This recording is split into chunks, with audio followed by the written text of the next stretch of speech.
आज की चर्चा में आपका स्वागत है। अब डब्बा जी ने जब नया घर ले ही लिया है तो अब वो सबको दिखाने चाहती हैं और सबको सरप्राइज़ देना चाहती हैं, साथ-साथ सरप्राइज़ गिफ्ट भी देना चाहती हैं उसमें। तो वो वहाँ पर जाने की तैयारी कर रही है। वैसे देखा जाए तो ये एक अच्छा फ़ैसला है।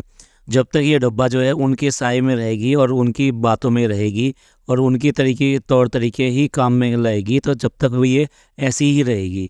देखा जाए तो इसमें मैच्योरिटी नाम की चीज़ आएगी ही नहीं।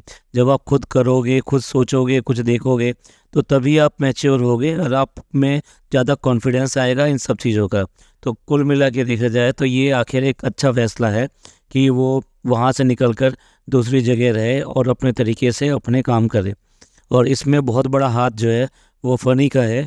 एटलीस्ट उसको मना लिया इस बात के लिए कि हमको ये अलग रहना चाहिए। क्योंकि बहुत सारे तो प्राइवेट इश्यूज़ होते हैं फैमिली के अंदर। आपकी लाइफ है, तो आप उस तरीके से रह नहीं सकते। हालाँकि ठीक है, आपके घर अलग-अलग हैं, ऊपर-नीचे हैं, लेकिन उसके बाद में भी बहुत सारे प्राइवेट इश्यूज़ आते हैं।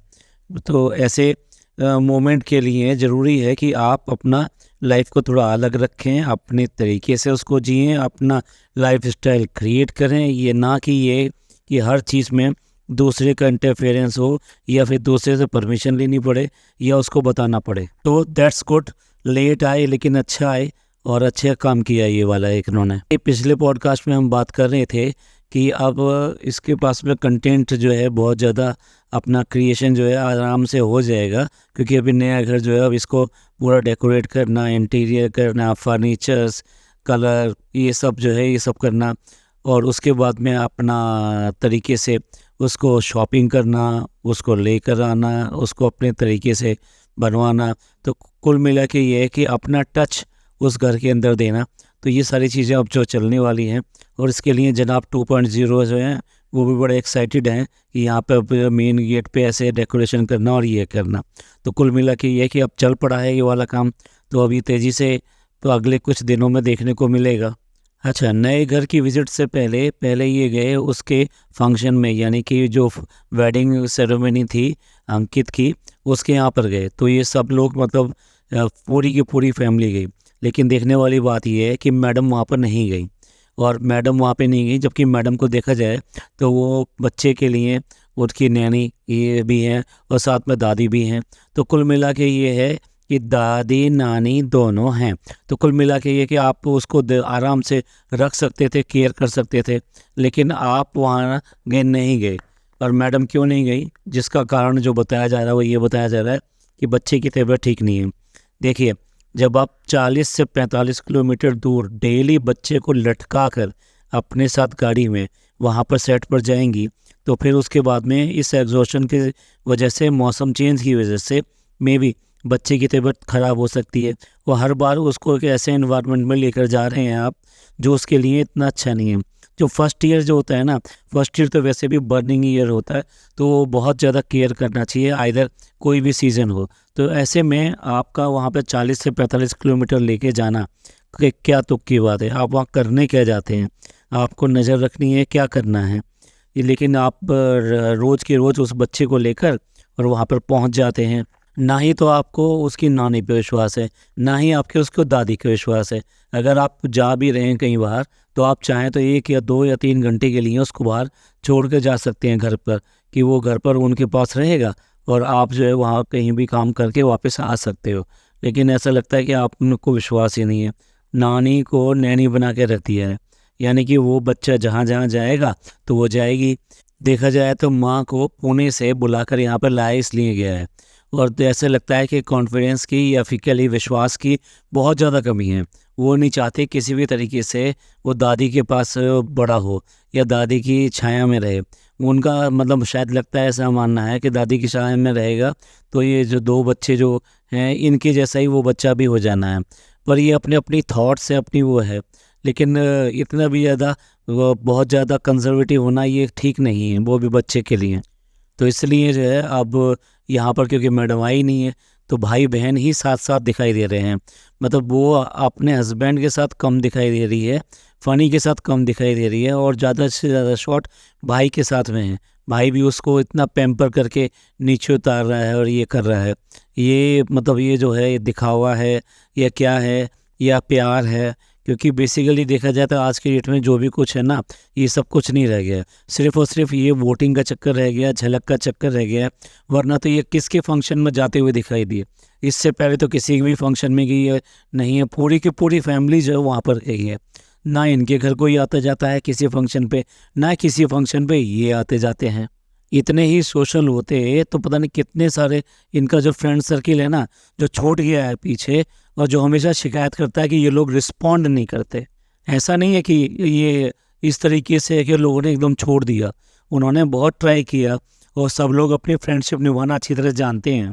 देखा जाता ही तो वो लोग हैं कि जिन्होंने जिन्होंने इनको यहाँ पे मुंबई में पनाह दी और जिनके साय में रह के इन्होंने यहाँ पर जो है जनाब ने अपना कैरियर स्टार्ट किया। ये तो उनके मरने पर भी वहाँ पर नहीं गए थे, जबकि वो भी इसी मीरा रोड के पे ही रहते थे और उसके बाद में भी ये वहाँ पर नहीं जा सके। अब डब्बा जी पता तो कर लीजिए कि जो वेडिंग में आप किसकी वेडिंग में आए हैं और ग्रूम कौन है और ब्राइड कौन है। आप किसी को भी उठा के कॉन्ग्रेचुलेशन करने लगेंगी तो ये तो पचका हो ही जाना है।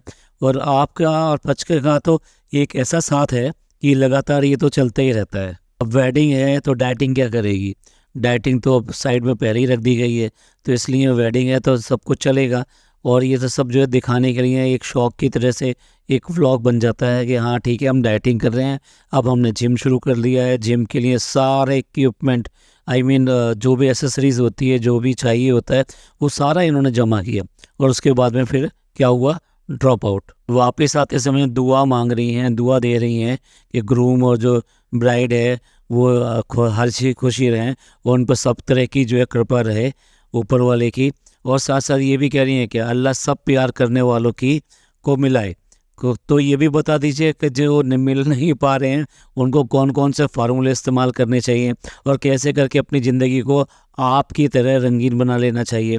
क्योंकि हर एक कोई तो ऐसा नहीं होता ना, हर एक कोई ना तो इतनी हिम्मत कर पाता है, ना इतनी बदतमीजी दिखा पाता है, और ना ही जो है किसी की बेइज्जत कर सकता है, और ना ही उनकी जो है उनके समाज में धज्जियाँ उड़ा सकता है इज्जत की। आप इतने सारे गिफ्ट लेकर आए, लेकिन ये जो गिफ्ट लेकर आए इनके हैम्पर भी आते हैं, बड़े खूबसूरत खूबसूरत हैम्पर आते हैं। या फिर आप किसी को भी गिफ्ट रैपिंग के लिए भी दे सकते थे, लेकिन ये ना सोच आपकी वहीं की वहीं रहेगी। आप बैठ के जो है उसको लगा कर उसमें रैपिंग करने के लिए, ये सब करने के लिए ये सब कर रहे हैं। थोड़ा तो सोच अपनी बदलिए, थोड़ा सा अपना जो कैडर है उसको हाई कीजिए। नए फ्लैट की बालकोनी में खड़े होकर जो डब्बा जी जो हैं वो बड़े आराम से कहती हैं, बड़े सहज तरीके से कहती हैं कि बालकोनी जो ओवरवेट तो नहीं हो जाएगी। अरे मैडम, आपने देख कर लिया है फ्लैट या नहीं लिया है? इसकी कंस्ट्रक्शन स्ट्रक्चर कैसा है कैसा नहीं है पता चलेगी आपकी जो बालकोनी आ जाए नीचे। आजकल छत भी नीचे आ जाती है, आजकल पता नहीं क्या क्या हो जाता है। तो आप कैसी कैसी बातें यहाँ पे करने लगती हैं। अरे कुछ तो कम से कम ढंग से बोलिए, सोच कर बोलिए कि ये जो बालकोनी है, बालकोनी ऐसे 5 6 7 8 या 10 लोगों के आने से वो नीचे नहीं गिरेगी। या फिर हर जगह आपने अपना परिचय देना ही देना है कि आपको कितनी नॉलेज है और कितना सब चीज़ों के बारे में जानती हैं। देखिए, एक बार तो वो जो गिज़ा है, गिज़ा को तौबा बुलवाई कि भाई अब आज के बाद में वो नेल्स वगैरह का काम नहीं करेगी या नेल्स नहीं लगवाएगी, आर्टिफिशियल नेल्स नहीं लगवाएगी। और उससे पहले इतना इतना उसको जो लेक्चर देना और उसको प्रताड़ित करना कि भाई नेल्स नेल्स हमेशा नेल्स के पीछे लगी रहती है, नेल्स का करती रहती है, ये ठीक नहीं है, और देखो कैसा करती है वैसा करती है, उसके पीछे ही पड़ी रहती है उस लड़की के। लेकिन आज जब उसको गिफ्ट दिया है तो उसको जो नेल्स ला कर दे दिए। आपका मतलब क्या सोच क्या है? मतलब उसको हमेशा ही हमेशा बोलने के लिए मौका देना है, या फिर आप अपनी सोच से, कुछ अच्छी सोच से उसको सही तरह की शिक्षा देंगी और सही तरह की बात कह पाएंगी उसके साथ में ट्रांसपेरेंट रूप से। मतलब ये लगेगा कि हाँ उसके साथ में, बच्चे के साथ में ऐसा कुछ नहीं है। और वो जो जनाब 2.0 है ना, वो तो कुछ भी कहता रहता है, कुछ भी कहता रहता है, उसको तो कभी जवाब नहीं देंगी, क्योंकि उससे जो है ना थोड़ा सा इनका इंटरेक्शन थोड़ा डिफरेंट टाइप का है। तो फिर अब पूरी तरह से मन बना लिया है कि वो नए फ्लैट में शिफ्ट होंगी ही होंगी, और घर वालों ने भी एक तरह से अपने आप को उसी तरीके से एडजस्ट कर लिया है कि हाँ अब इसने शिफ्ट होना है। तो अब देखने वाली बात यह है कि अब जो इसकी बाकी की जो स्टेप्स हैं ना, अब वो सब शुरू होंगे। अभी पहले सबसे पहले तो कुरान खानी होनी है।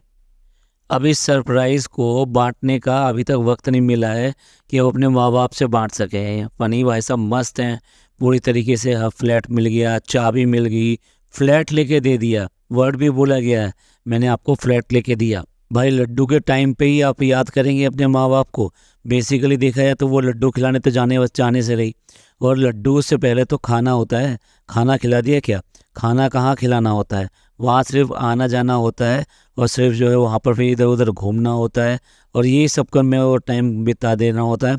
कुल मिला के ये है कि वो तो इनका फार्म हाउस कह लीजिए, पिकनिक स्पॉट कह लीजिए, वो बना के रख रखा है। वहाँ पे कोई उन लोगों का ख्याल थोड़ी ना करना है कि वो बूढ़े हैं, बीमार हैं या क्या हैं, कोई बिल्कुल भी याद नहीं रखना, कुछ भी नहीं करना। तो कुल मिला के ये है कि यहाँ तो वो तो बड़े मस्त तरीके से अपने चल रहा है, उनका सही चल रहा है, बढ़िया चल रहा है। तो चलिए मिलते हैं अगले पॉडकास्ट में। ये पॉडकास्ट आपको अच्छा लगा हो तो प्लीज़ लाइक कीजिए, सब्सक्राइब कीजिए और शेयर कीजिए। खुश रहिए, अपने लोगों का ख्याल रखिए। अल्लाह हाफ़िज़।